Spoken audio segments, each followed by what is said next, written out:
You are listening to the Ever Argue with a Woman podcast, and I am Heather Tesmer.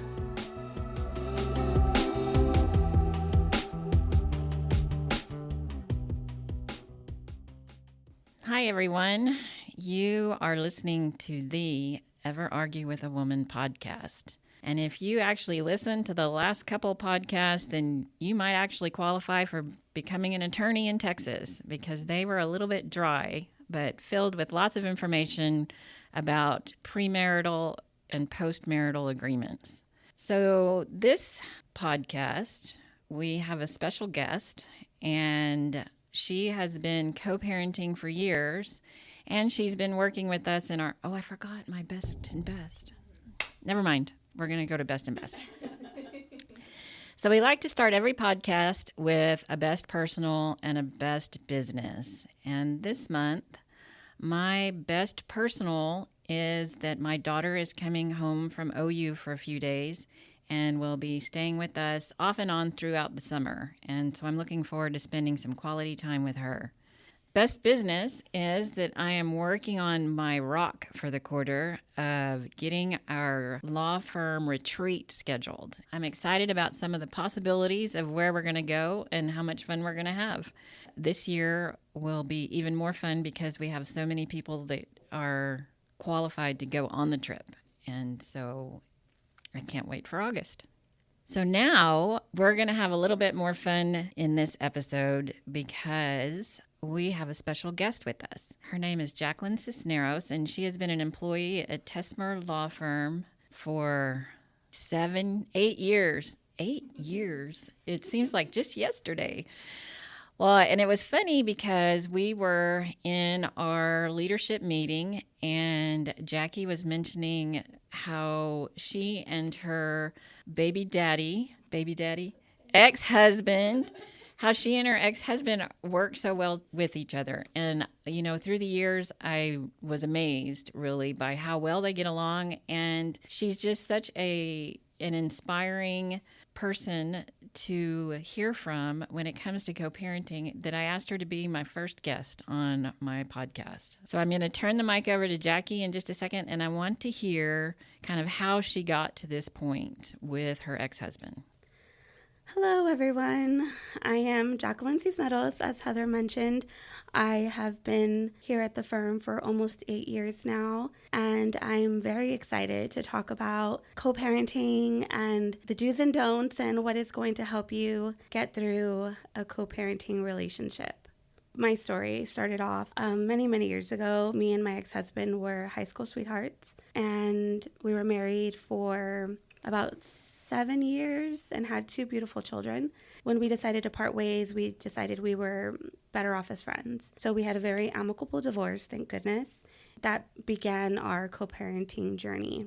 We have now been divorced for almost 11 years now, and he has remarried, and we have a really, really good friendship. More like he's become a part of my family, aside from being my ex-husband, and his new wife, who we have welcomed with open arms, has definitely become a big staple in our family. The new wife. Do you think that the choice of a new spouse will influence whether or not you can have a good co-parenting relationship with your ex? Absolutely. Working here, as long as I have seen people who just don't want to get along with the other person, with the new partner or whatever the case is. It does take all of us to want to get along and to want to be amicable with each other and friendly with each other, because we all know we're going to be dealing with each other for the rest of our lives. Exactly. I tell people that all the time, and I don't think that they always believe me, but it's not when the kids age out, no. It's when you die, because they're probably going to be around longer than you. So what are some of the keys to successfully co-parenting? Definitely communication. When my ex-husband started to bring around his new wife when they were dating, he talked to me about it, let me meet her on my terms, and immediately I adored her. She's amazing, and I saw that not only was she making him so happy, but she was making my kids happy. And that's, as a mother, that's all you want, is whoever your ex-spouse ends up with, your ex-partner, that they're going to love your children just as much as you do. because you don't want that fear to be in there. Like, oh, are they being ugly to your child? Are they neglecting the child? And she didn't. My kids were so happy when she came. When my ex-husband would have my kids, my daughter would come back home with messy hair and in basketball shorts. And once his new wife came in the picture, she was coming with her hair fixed. So that was great. How lucky that they have two great mom figures in their lives. So what do you think are some of the don'ts with co-parenting? Don't have animosity. Definitely don't be upset that if that person moves on. Be accepting and have, like I said, communication. You have to have open communication in order for it to work. You have to be willing to try, because it's not always easy. We have disagreements here and there, but we all come together. We all get in our group chat and discuss it, or there was a big discussion that we had to talk about, and we all had breakfast together and discussed it all together. So don't hold grudges. Don't be ugly towards the other side. Over communicate if you have to. Definitely talk to the person. Don't keep it inside, because if you do, it's not going to work. Well, and I think also one of the keys to co-parenting is you had to have picked a good person to begin with, even though you're not getting along now. But if you picked a narcissist, you're never going to change that. Yep. And you shouldn't expect them to change when you divorce them. They're still going to be an asshole. Yep. I see it every day here. Absolutely. Don't you know? Well, there's a thin line between love and hate. And when you go from loving somebody, you're not far from hating them. Mm-hmm. And so seeing that, and then just the pure evilness, sometimes they will destroy their own children to get at that other parent. And that's what amazes me. And you're right, we see that every day. If you think back to when you were first getting divorced, what were some of the tools that you used to get you through that process? Did you use one of the communication apps? Did you use a lawyer when you got divorced? Did you come up with a game plan as to who was going to pay for what? Just any of those kind of ideas. We did. We used an attorney. And because it was a very quick and easy divorce, we already knew our visitation schedule. We already knew financial obligations. We had everything written out, and we both agreed on it. So when I took it to the attorney, it was like, okay, this is what we want. This is how it's going to happen. And that was it. It was quick and easy, thank goodness. And we both agreed on the terms. We didn't have anything to argue about. The children were very well taken care of on both ends. So that helped a lot. Again, when you're sane on both ends, that certainly helps. Yes. So do you use any kind of a communication app? No communication app. We just, in our situation, it wasn't necessary just because we get along really well. That wasn't something that we needed. I do see it being very beneficial with a lot of my friends, close friends that are going through separation and child custody issues. I do see it being very, very beneficial for them. In our particular situation, we didn't need it. Right. When you're not calling each other names on text, you really don't need to. But it is very helpful when you have somebody who's abusive on the other side, because it's easy to prove up in court. Authenticating the communication, you don't have to go through is this his text? Is this his, all that kind of stuff. If you're listening and you are having issues, you might want to look into, we call them a co-parenting application. There are several out there, and you can probably Google it and you would find them. But that way you can communicate effectively. You can reimburse each other for anything that's owed. You can look at calendars. You can upload any information from the schools or doctors. And it's just a good, easy way to not have to deal with your ex face-to-face. I usually recommend it when people are having trouble co-parenting. You and your ex have been divorced for 11 years now? Yes, just about 11 years. Okay. So we say when we're talking with the clients that your orders should last about 5 years. But have you had to make any adjustments to your orders? No, I have not. We've kept it the same. If we do have to make changes to any visitation, we work with each other very well, well enough that we could just switch off whenever needed.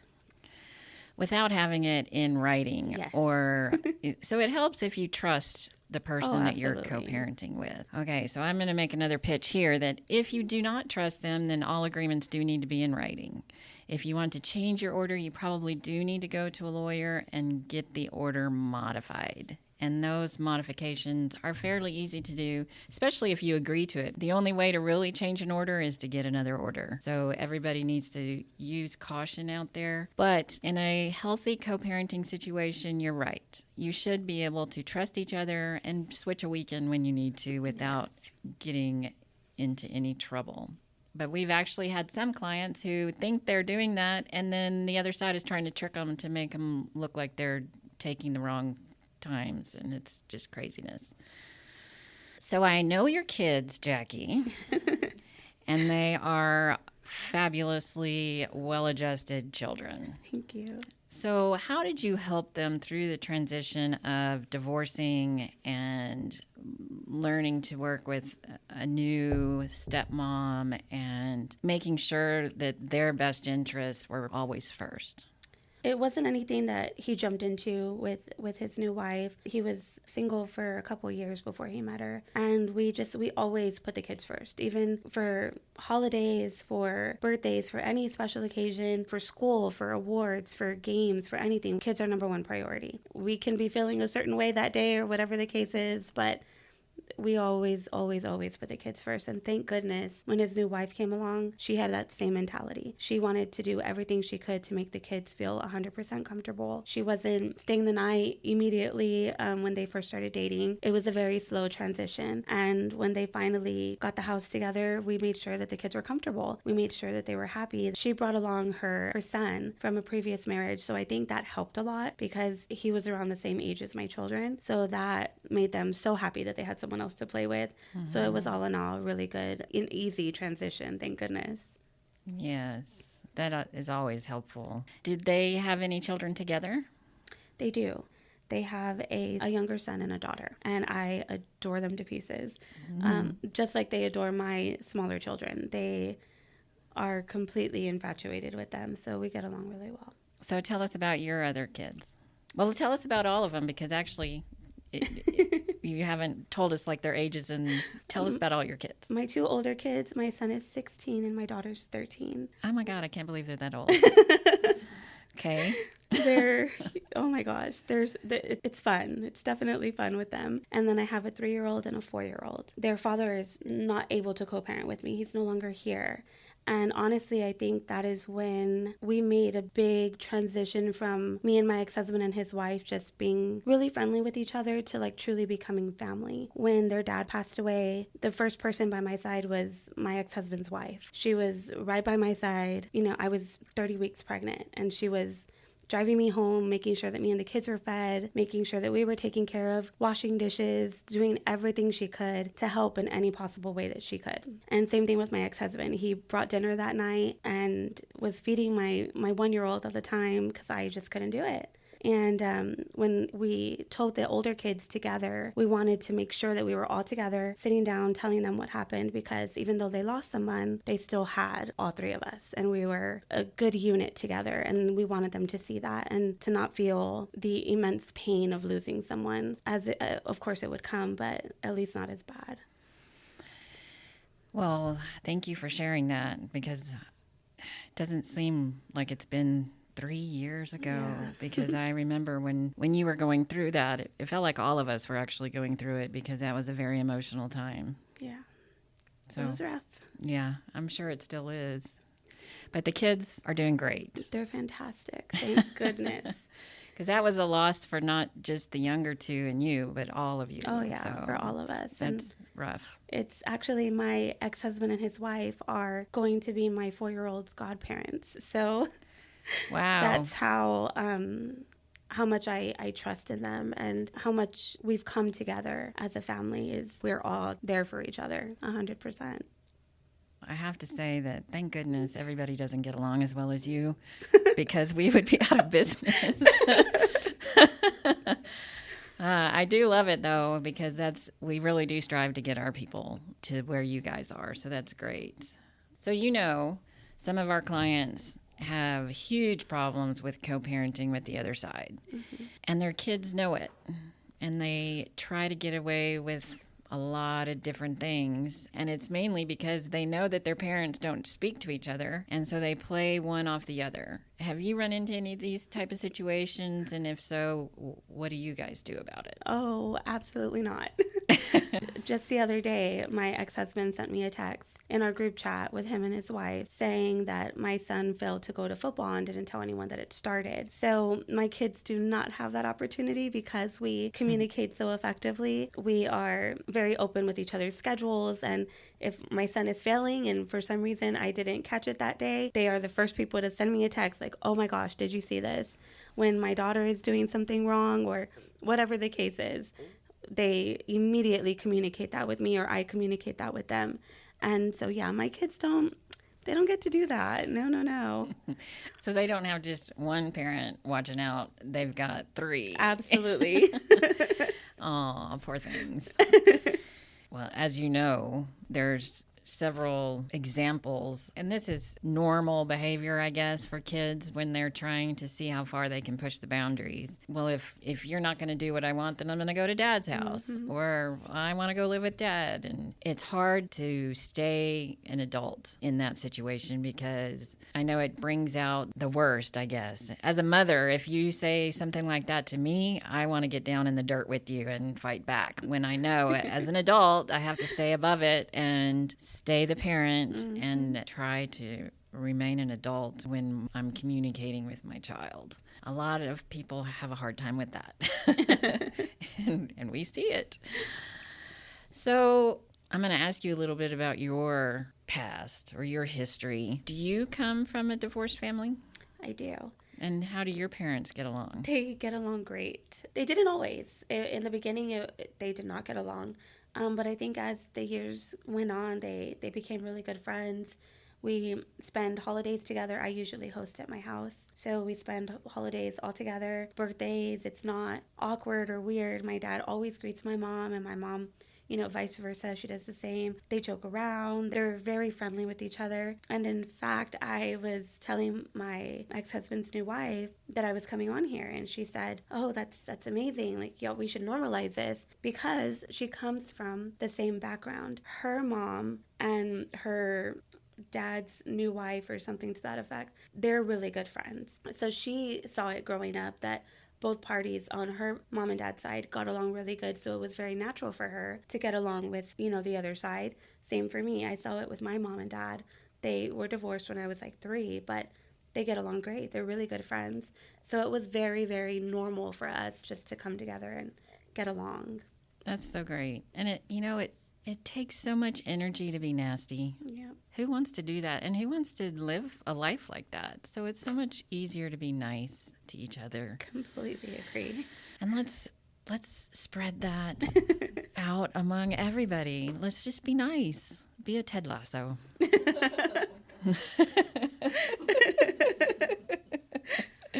Do you have any last words of advice for people who are going through a divorce or working through bad co-parenting situations?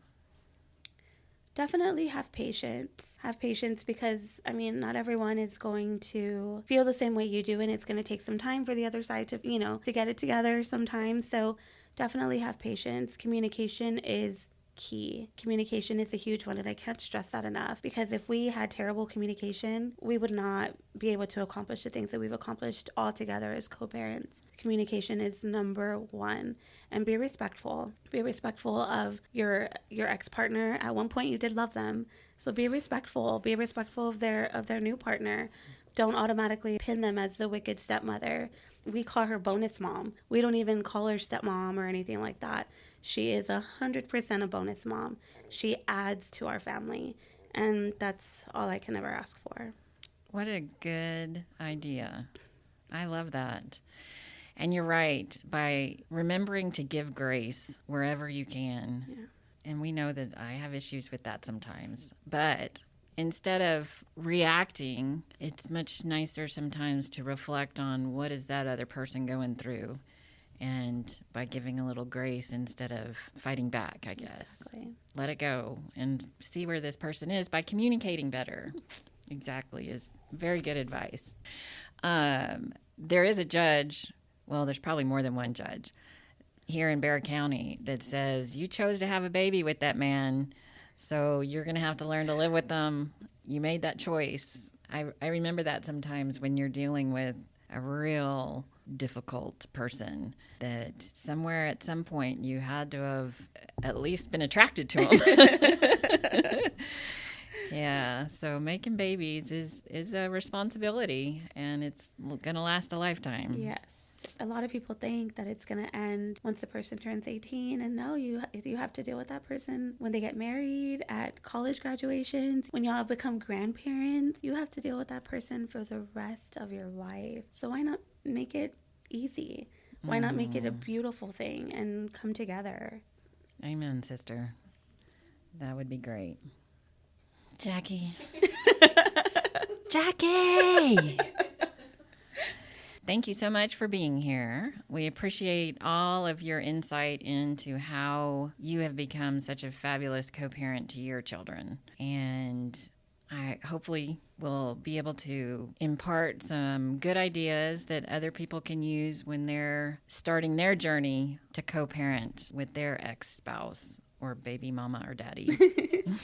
Thank you for having me. It was a lot of fun. Thank you. And that's it for this episode of the Ever Argue with a Woman podcast. Hope you join us again next time.